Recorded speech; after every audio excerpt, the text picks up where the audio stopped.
Ladies and gentlemen, how we doing today? Welcome to today's show, whatever you may want to call it. Episode 1, Season 1 of In the Clutch, ladies and gentlemen. Um, it is a pleasure. It is a pleasure. I am your host, Stunzy, or if you live in the real world, Evan. Um, I'm sorry. I think I'm getting trolled right now as we record this video, but hey, it is what it is. Listen, I'm super excited to do this show on my channel. It's been something that I've been considering doing for a while, with a lot of inspirations around me. Um, a little about myself. I've been playing competitive Call of Duty since probably Ghost time frame, so whatever the math is on that, I just know that I've been involved in the scene for a really long time. And the COD League is something that I'm super passionate about and pay like real close attention to. So I figure why not output it into something positive and create some content. Um, with this show, we're gonna be doing a lot of things, guys. We're gonna be breaking down rosters, breaking down plays. We're gonna be watching VODs on all the teams in the league. We're gonna be giving our thoughts and opinions on series, maps, roster changes, and our predictions for each of these rosters going forward into future majors and then champs. But today's episode, we're really just going to be looking at the preseason stuff. So the rosters on paper, and we're going to give our thoughts and opinions on each roster. We're going to break it down just a little bit, not too much, and then we're gonna create a team of four that are four players to watch going into Major One, and then we'll give a little bit of background as to why those are the players that I'm really interested in keeping an eye on, and why I think everyone else should. So, without further ado, ladies and gentlemen, let's hop into segment one of the episode. Segment one today is going to be power rankings and roster opinions. So we're going to go ahead and pull that up for you guys. We're going to hop right into this. Everyone's seen this, I'm sure. It's a tier list maker. We're going to go down the list. We're going to give you the roster. We're going to give you opinions and facts about each roster. And then we're going to put them where we see fit. There is a few things to note. The Miami Heretics, the Carolina Ravens, and I think that is it.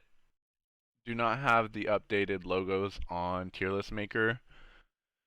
So we're just going to power through that. We're just going to power through that. We're going to call them for what they are, and we're just going to use their old logo. It is what it is, not a big deal. There's not an updated one on Tier List Maker, so we got to work with what we got. All right, ladies and gentlemen, first up on the list, we got the Boston Breach. The Boston Breach consists of Slasher, Priesta, Capsule, and Snoopy. I really like this roster. I'm not gonna lie. I think Slasher is gonna be pretty hungry this year, and I have seen him in BPL eights um, every night until about 3 a.m. his time. And Slasher is one of the old men in the league, so to have him and such like a decorated player in the league grinding till 3 a.m. like he's 18 again it speaks volumes. I think, in my opinion, I think he's kind of upset about getting dropped from FaZe. I don't really think he should have got dropped. I think they were fine the way they were, but I understand why he was dropped. And then Priesta.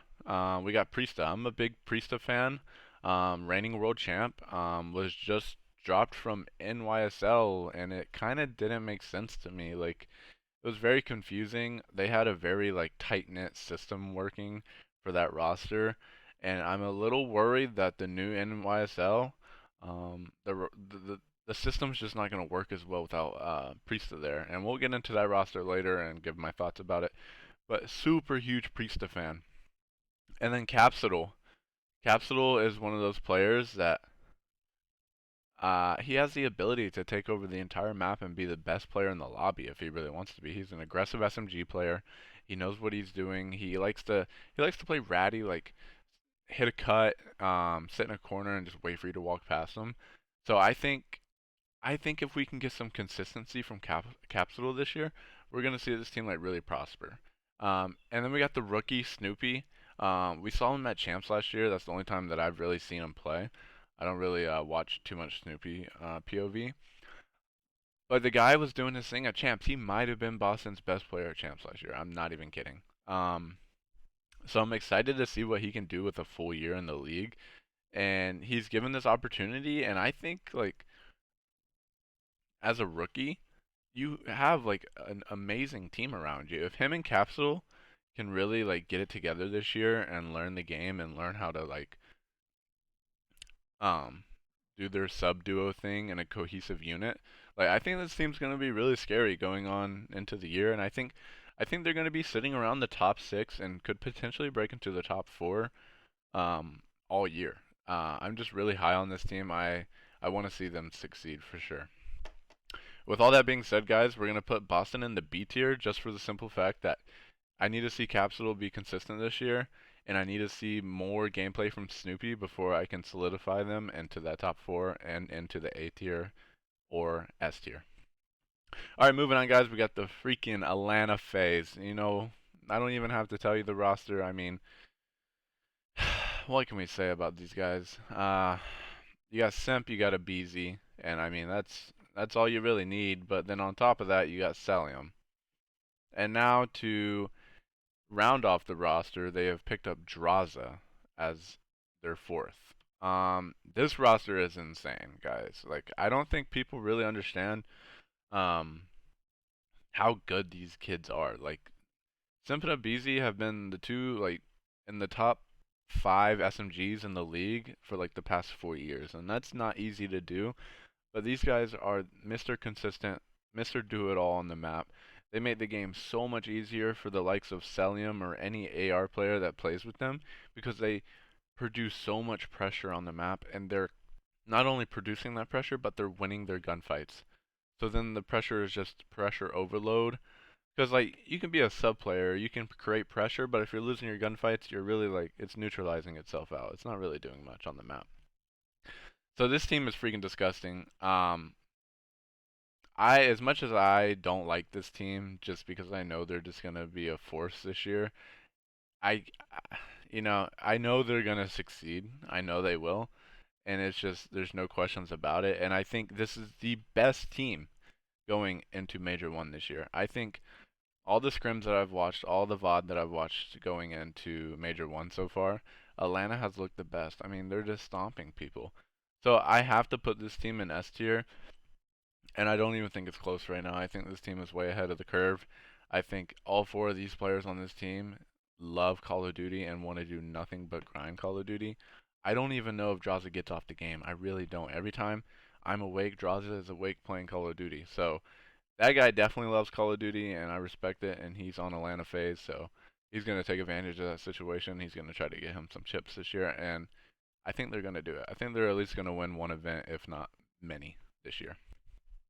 All right, moving on. We got the Miami Heretics, and to speak on the Miami Heretics really quick, I'm a little confused. I'm a little confused because the roster was Vickle, Lucky, Metals, and Eric Boom, but now, so they signed more people than this. They have like two more people that are, well, they have a coach and then they have a sub that's competing in challengers. But as of yesterday, um, Jake Haley on Twitter tweeted, and the rotation tweeted out that Eric Boom is getting replaced with Journey, which is the other player on this roster that was competing in challengers. So that doesn't confuse me necessarily because it's pretty straightforward. Like, okay, there's just a one for one swap. Eric Boom's going to be in challengers and Journey's going to be in the league. However, uh, it's really early and the league hasn't even started yet, and they're already kind of making internal roster moves, which kind of scares me for this team. I'm not gonna lie, it raises some red flags because realistically, all these teams have probably been scrimming for about a week and a half now, and you're already making roster changes. Like people haven't even really figured out the game respawn wise to their most capable ability. Like So the fact that they're already changing internally scares me a little bit for this team. And I already think this team needs to be like popping off on all cylinders to really compete with the likes of our top four teams. Um, I think I know a lot about Vickle. I've watched him play like the last 2 years. I think Vickle is good. I think he has the ability to slay with some of the best SMG slayers in the league. But I don't know much about Lucky Metals and Eric Boom and or Journey. However, with this roster change internally already happening this early, it scares me. It scares me for, the way this roster is meshing and, performing in game. So based off all of that alone, I'm gonna have to put the Miami Heretics in the C tier. Now, don't get me wrong, I've seen Lucky Metals and Eric Boom and or Journey play a little bit in the past, like way in the past before the COD League was a thing. And they were pretty good players. However, I don't I don't know what they are now. I think their ceiling is higher than C tier. I think their ceiling is probably top 6 in the league. But I can't confidently going into Major 1 put them anywhere above like top 8. Like I can't see them. And I mean, there is a case where it happens and they come out and just shock everyone. I just don't see it happening. All right, so moving on, and now we got another just question mark, honestly. LAG. The roster is Diamond Con, Assault, Estriel, and Fame.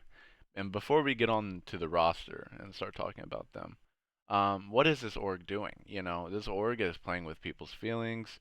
I've saw the tweets, saw the videos about what's been happening, and LAG just needs to get they need to get it together because I truly just don't understand. Like, first of all, I don't understand how you wait till the week the game already came out to sign a roster. Like, I get there's not a lot of people working over there for the LAG team, but still, you know what I mean? Like, I know players were hitting up this org just to get in the league the entire offseason. We had 6 months, man.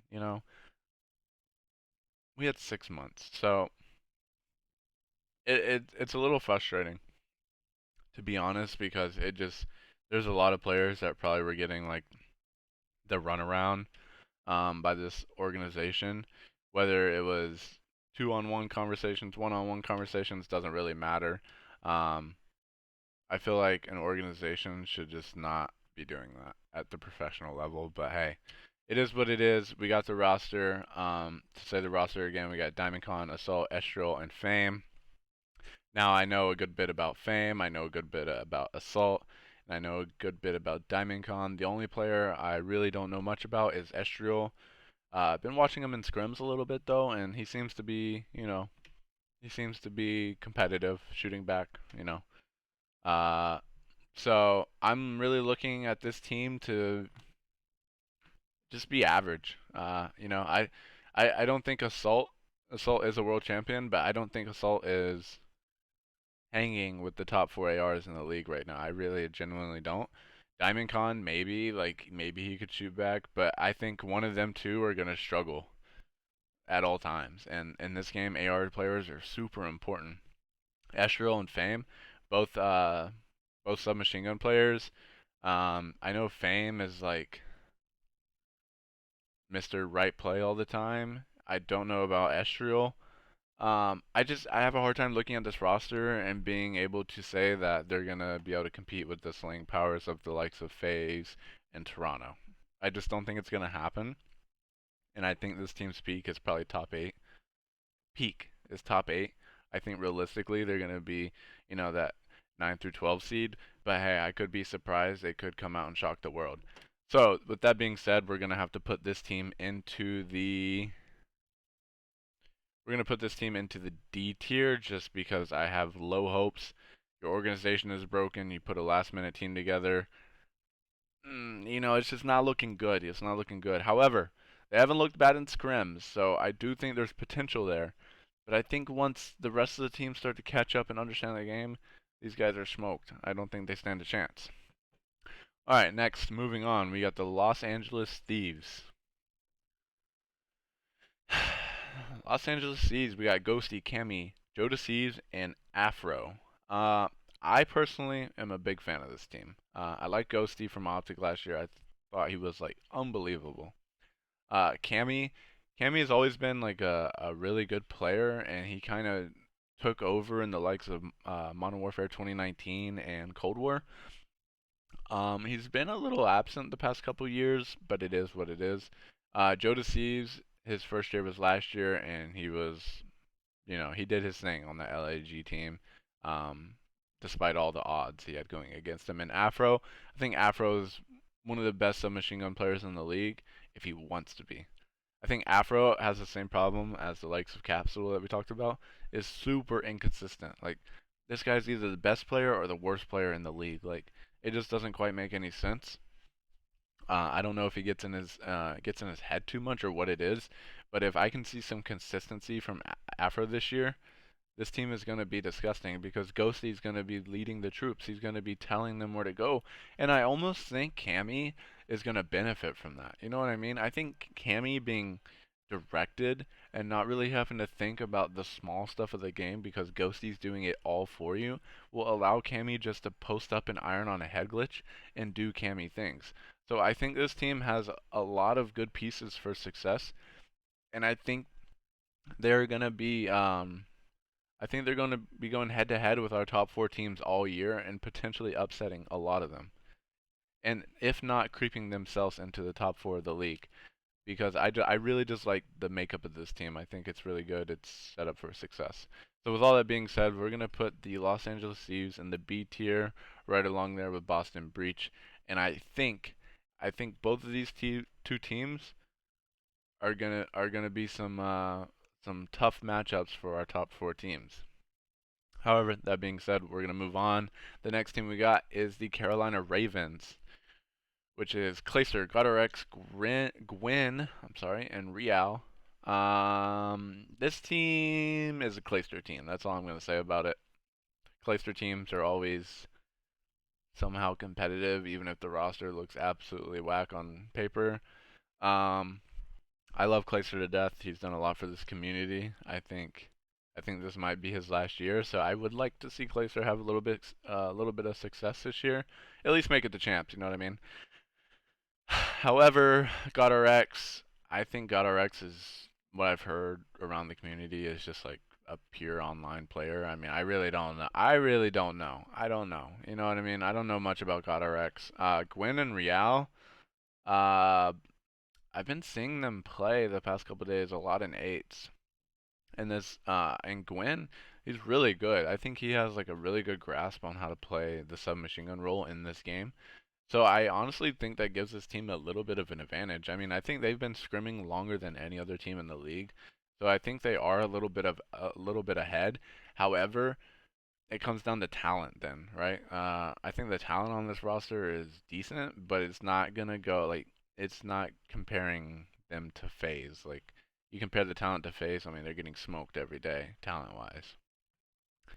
So I do think this team is going to be competitive this year, just because it's a Clayster team. I know they're going to probably outwork every team in the league. Um, However, I just think I think I think they'll be lucky to make a top eight. So with that being said, we're gonna put the Royal Ravens, Carolina Ravens, sorry, in the C tier, just because I can see them being competitive, but I can also see them being like abysmal. I can see them like just not being competitive, but I do hope that they are competitive because I do think it's gonna be Clayster's last run in the league, and I would love to see him, have some success on his way out. All right, next up we got the New York Subliners with the likes of Sib, Kismet, Skies, and Hydra, and Sib is the new pickup for this roster in place of Priesta. Now, this team is your reigning world champions. However, I do not think they were the best team in Call of Duty last year. I do not. And I don't think they're the best team in Call of Duty this year. I think these guys were playing the best Call of Duty they have played in their lives in the last two tournaments last year. And I mean, it was mind blowing to watch, honestly. Like I think they were just playing perfect Call of Duty, or as perfect as it can get, and It was untouchable, and you got to tip the hat, but I just don't think it's gonna be replicated. I still think they're a very good team. I'm just a little concerned about the system that they built with Priesta being jeopardized with bringing on the likes of Sib. Now, Sib is a very, very talented AR player. Talent-wise, I think you might have got like a little bit of a better player, but I don't, I don't think it's like night and day. I don't think they improved so much by bringing Sib. Like, I think they basically got the same thing. Maybe just someone that has more of like a pop off potential than Priesta. Like Priesta, he's Mr. Consistent, and Sib is, I'm gonna drop a 40 on your head and just go next map. You know what I mean? Like I think maybe that's like the only trade off that they got. Um, However, Kismet, Skies, and Hydra, I mean, we gotta talk about them. I mean, Hydra's the best SMG player going into this year from last year. I mean, he best SMG player of the year. Kismet had unbelievable champs. I think one of the highest KDs we've ever seen out of a player, and an SMG player, as that is, at a Call of Duty champs. And then Skies, again, Mr. Consistent, going to be rotating, going to have those trophies on the hills for you. So I still think this is a top four roster. They are your reigning world champs, so it'd be crazy for me to say they're not at least top four, if not number one. But I don't think they're number one, but I do think they're top four, maybe two or three. We're gonna put these guys in the A tier, and I really need to see this Sib pick up, work out for this squad, or else, there's gonna be a lot of talking going on if it doesn't work out. All right, next up, we got my personal favorite. We got Optic Texas with the likes of Dashi, Shotzi, Kenny, and Pred. Now, let it just looking at this roster, it's amazing, right? There's a few things that I need to talk on that I need Optic to do for me this year. I need Dashi. I need Dashi to be doing Dashi things. I just need Dashi to be shooting. I mean, the ARs are disgusting this year. I need this guy in his bag. I need Dashi like doing Dashi things and just dropping 30 bombs because I think a 30 bomb is like good in this game, or 40 bombs depending on the map. And then I need Shotzi and Pred. I need y'all creating pressure. Like y'all have similar playstyles, but if y'all are going to rogue, it's not gonna work in this map or in this game. I'm sorry, because like this game I feel like is so punishable because holding a full 60 on literally every hill is possible. So I need Shotzi and Pred to like keep it in check a little bit and let Dashy and Kenny perform because these guys are shooting, man. I've been watching them in eights. I've been watching them in scrims. These guys are shooting with their ARs. Let Dashy and Kenny work. Just create pressure and let them get set up on the power positions. And then all y'all have to do is soak in the hill and get your one-shot trades. That's all you gotta do. And I really hope I see this system work out how I think it should when I look at this team on paper because I think this team has the ability to win championships for sure. With that talent, there's no way you can't. But I also think Kenny is a good addition to this roster because he's Mr. Comms. He's Mr. Tell you what to do on the map, leading his troops. So I'm really excited to see Kenny alongside Pred, Shotzi, and Dashi because he's got superstars around him. Now, Kenny is a superstar, was a superstar, but not on this team. He's not the main superstar. So I need to see Kenny fall into that almost dad role of the roster and direct his troops and tell his SMG players where to go and have him and Dashi work the map on those power positions. And I think this team is going to be disgusting if all that can come together. So with all that being said, we're going to put Optic Texas here in the A tier right alongside the New York Subliners. I do think, in my opinion, they're a top four roster going into Major 1. All right, next up, we got the Rocker.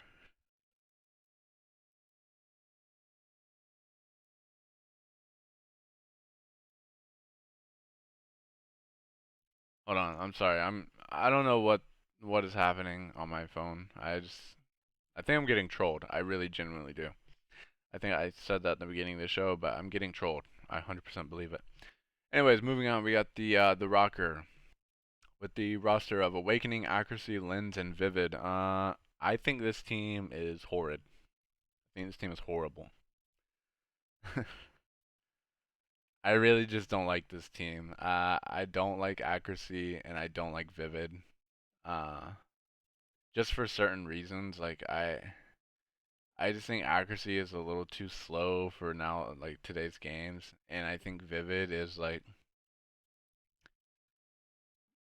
so inconsistent that you don't know really what you're gonna get from him, and that's why he's kind of struggled to stay on a team, even though sometimes he has looked like the best player in the game. I don't know, I think he just goes a little too rogue at all times and like makes the wrong play without knowing it. Now, I will say I think Awakening is really good. Um, I don't know, I have a hard time looking at this team and saying, yeah, their pacing is going to be amazing because it's not. It's not. You have Awakening, which is more of like a faster pace AR. You have accuracy that probably is not going to move the entire map. You have lens that I have no idea about. And then you have vivid that's just going to be spawning up and running into the enemy base over and over and over again and just flipping your team back and forth on the map. So, I don't know. Maybe they can get it together. Maybe they can't. I have low hopes. Real low hopes. I don't think they're going to be a competitive team this year. And that kind of hurts my feelings to say for the likes of Awakening because I do think he's an amazing AR player, but I think his roster is just not it. I'm not high on the accuracy train or the vivid train, and it's just I've seen these guys troll their teams way too many times in the past couple of years. I just can't help but like be wary about this roster. So with all that being said, we're gonna put these guys in the D tier, and maybe they'll surprise me. And when we come look back at this tier list in a couple weeks, they might tell us to shut up, and they might prove us wrong. So I hope they do. I hope they do. Make it more interesting. You know what I mean? Next up, we got the Seattle Surge with the likes of Hook, Arcides, Illy, and Abuza. Um, I think this team is good. I think if we get an Arcides that is more of like a Cold War Arcides instead of a Vanguard and or Modern Warfare 2 Arcides, I think this team is going to be really good. If Arcides can be the AR player that we know he can be, and Illy can be Mr. Consistent, and Hook and Abuza can create pressure, I think this team has the makeup to be successful. I think Hook I think Hook can be a great player. I think Hook has the bad case of the sprints a lot. I think this guy is just dead sprinting, and he gets caught sprinting like all the time, and it's the most frustrating thing. I think if he just slows it down a little bit, holds an iron or two, I think Hook's really good. Arcides, we already talked about him. Illy, we talked about him. Mr. Consistent, excited to see Illy back in the league. Uh, Mr. Iceman, I know that's accuracy, but I think it should be Illy. And Abuza, he just won Challengers Champs. Don't really know much about him, but I'm excited to see him play, and he's got a great roster surrounding him. If I was a rookie, I'd love to play with Hook, Arcides, and Illy. Are you kidding me? Come on, man. I think this team has the potential to create some noise. I think realistically, a cap for this team is probably top six. Um, that doesn't mean they can't compete with the top. I just think that's where they're probably going to fall in the standings because I don't see them being like the best team every day when they spawn up on the map. So I do think they are going to struggle with the likes of the top teams in the league, but I think they 100% beat the teams under them. So we're actually going to put this team in the front of C tier because I think they are better than Miami, and I do think they're better than the Royal Ravens just based alone on the roster. And I think they're gonna make some noise this year. I really am confident in that roster to just be um kind of just annoying all season. Like you load into a map and with them or load up to a match and like you don't really know what version of Seattle you're getting. You could be either getting like the God Squad or not the God Squad, but I think they're going to be annoying all the teams in the leagues this year because I do think they have the keys to success with this roster, and I really do like the roster. All right, moving on. We got the Toronto Ultra, um, with the likes of Scrappy, Insight, Envoy, and Kleenex. Envoy is the new pickup on this team for the likes of Hixie. I think they upgraded 100%. Everybody's on the Hixie train. Everybody feels bad for Hixie. I do too. I think Hixie is an amazing role player, but I think Envoy is 100% of the player that Hixie is. I think Envoy is. I really like Envoy as a player. I think he's very vocal. He understands the game very well. He's very driven, and that's a good thing to have in a teammate. And I think with alongside the likes of Scrappy, Insight, and Kleenex, like those are also driven players because they've all been so close all the time, and so they add this other hungry player that's won before on the roster, and honestly makes the roster better. And they go into the season just looking for revenge. Like I think the only thing on these guys' mind is they just want to play New York. They just want to play New York. That's all they want to do is play New York. I'm really excited to see this team play.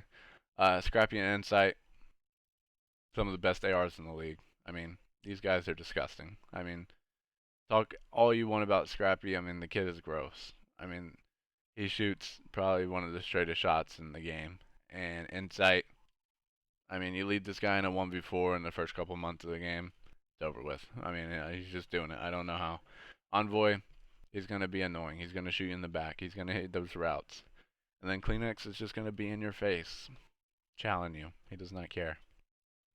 I really like this roster. This is a roster I will probably always root for unless they are playing Optic.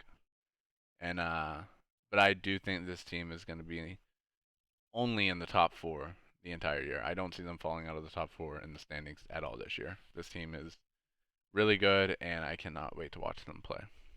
So we are going to put the Toronto Ultra as well in the A tier. Now, this is no specific order, but we can do that really quick. So we can do this, we can do that. I think, yeah. So we're going to put the Ultra in the front of A tier because I think they're the number 2 team. And then we got New York, and then we have Optic. All right, our last team, we got the Las Vegas Legion. Interesting, huh?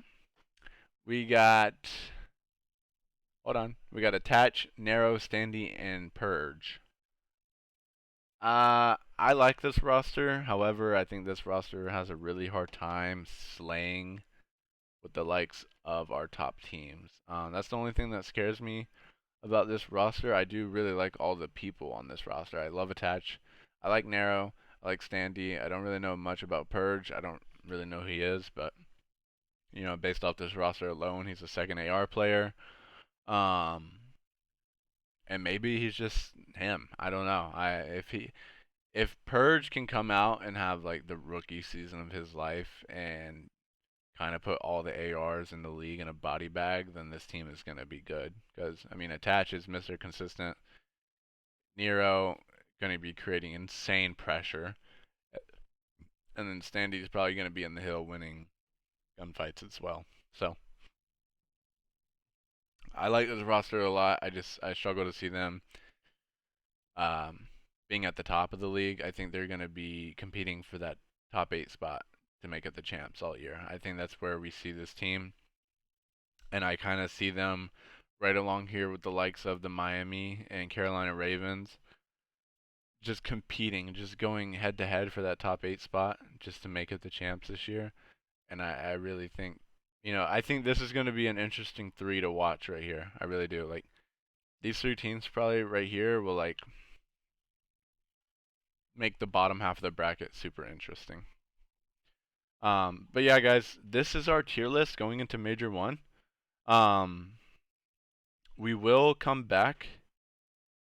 We will come back and look at this after.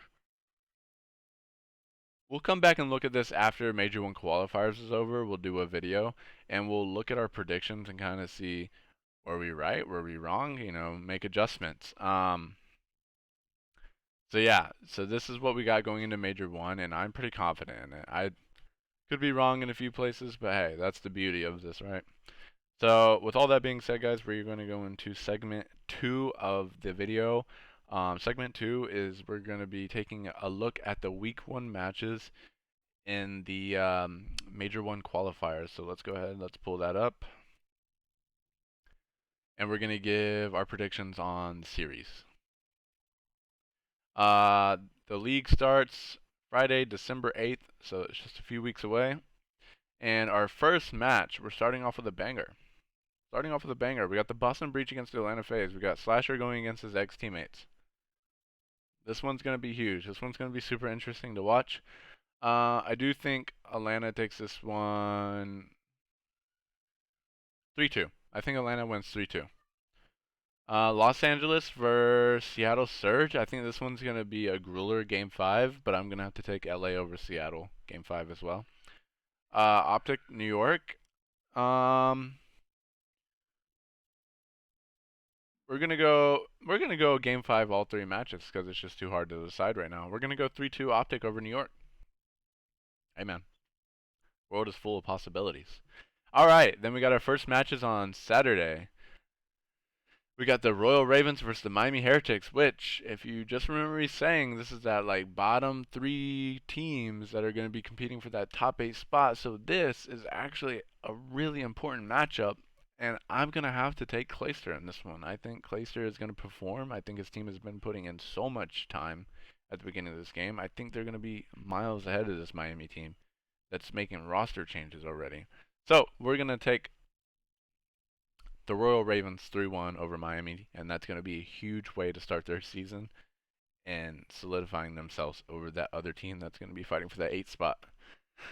Next up, we got the Vegas Legion versus the Minnesota Rocker on Saturday. We are going to take the Vegas Legion because, you know, this team's got accuracy on it. So, we're going to take Vegas Legion all day, every day. Maybe Purge can show why he made it into the league and have an absolute takeover series. Next up on Saturday, we got a lot of matches on Saturday. Get super excited, guys. Toronto Ultra versus the Los Angeles Guerrillas. I think the Ultra slam them. 3-0. 3-0 Ultra all day, every day. I do not think this series is going to be close at all. Looks like our last match on Saturday is Seattle versus Boston. This is going to be a tough one. It's going to be a tough one. I think this is going to be a super close game. I see it going either way, but I almost see Seattle pulling this one out in a Game 5 S&D round 11. I almost see it. I will not be surprised. Now, if Seattle doesn't win the series, I think it's going to be 3-0. It's either Game 5 Seattle winning or 3-0 Boston. So, just for the viewers, we're going to say Seattle Surge, Game 5, round 11, 3-2. Sunday, going into Sunday matchups, our first matchup is the Vegas Legion versus Carolina. Guys, look at that. The 3 teams that I highlighted that are going to be fighting for that 8th spot in the league are all playing each other week 1. I mean, that's insane, right? So we got the Vegas Legion against the Royal Ravens, first match on Sunday. Again, Clayster's team has been putting in so much time. I think Clayster's team is going to come out this week 1 2-0. I really do. They have looked well. I mean, they've looked good. Like I can't argue it. It's just funny that I highlighted that and that they're all playing each other, and we're gonna get a real good grasp on who is where in that fight. Next up, we got the New York Subliners versus the Los Angeles Guerrillas. I think this isn't a close again. I think the Guerrillas get slammed in both of their matches this week. I think New York 3-0s them. I mean, every day. I don't think it's close again. I think just based on talent alone, like the series is not close. After that, on Sunday, we got the Los Angeles Thieves versus the Atlanta FaZe.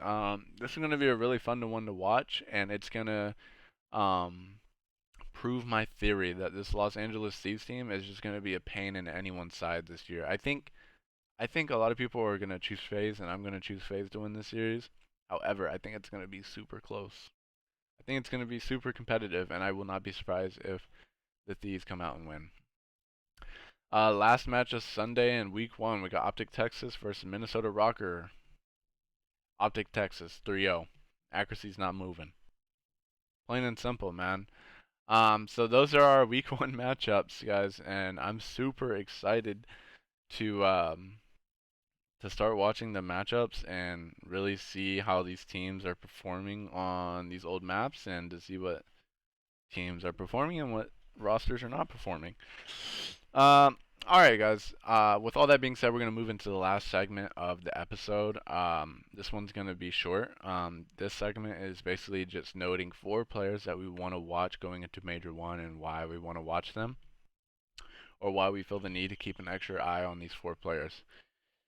So first up, we got Abeezy from the Atlanta phase. Abeezy, he's got to be that guy this year for this team to be successful. I have no doubt that he's gonna be. But I think we really need to look at Abeezy and be like, is he still in form? Because if Abeezy's still in form, this face team has nothing to worry about. This guy is Mr. Do It All. If Abeezy is the best player on your roster this year, that face team is probably going to win champs. I'm just saying. Abeezy is the guy for that roster, and if he's performing, that team is scary. Next up on the list, we got Kenny from Optic Texas, and the reason why I want to highlight Kenny in the first week or going into Major One is because I need to see Kenny kind of directing the troops and being that main AR role when he's not the main AR. I need Kenny to really be present in the comms and kind of leading Shotzi and Pred and as well as Dashy so that his superstars can go out there and worry about nothing but shooting. That's all they got to worry about is shooting. And I really need to see Kenny fall into that role. I don't think he'll have an issue doing it. I've already seen him doing it in scrims. I think it's going to work out really well, but I need to see Kenny doing that and as well being consistent on the map and making the right play because that's why you pick up Kenny. He's going to do the right thing at all times and he has really good comms. So that's why we're highlighting Kenny going into Major 1. Next up, we got Sib from the New York Subliners. I need to see this Sib pickup pay off. I need to see this New York team slam. I need to see them slam, plain and simple, because you just won champs and you're making a roster change. That's crazy. That's not something that we see be done a lot, but it happens. So I need to see Sib come out and perform, or else it's gonna get ugly for this New York team. A lot of people are gonna start talking. Last up on the list, we got Envoy from the Toronto Ultra. The new pickup on this Toronto team. I think he fits into the system. I think he fits into this system like really good, and I don't think he's gonna have an issue fitting into the system. I think this team's gonna be disgusting, but I really do want to highlight him going into the Major 1 because we're gonna see how good this Toronto team can be just because of them picking up Envoy, and I think it's gonna be night and day compared to what they were. But anyway, guys, that is going to conclude today and all the content I have put together for this episode. I really appreciate if you guys watched through the entire video. I am in the works of getting some artwork done for the show, so just hang in there with me. I got to get all the things done for the show. I just wanted to start making content because we are getting super close to Major 1. So I really hope you guys enjoyed the show today. Thank you guys so much for watching. I know I just repeated myself, but seriously, if you guys have any opinions or thoughts, or if you want to share your thoughts about teams in the comments below, please share them. I will read them. And until next time, guys, this has been In the Clutch Season 1, Episode 1. We'll see you later.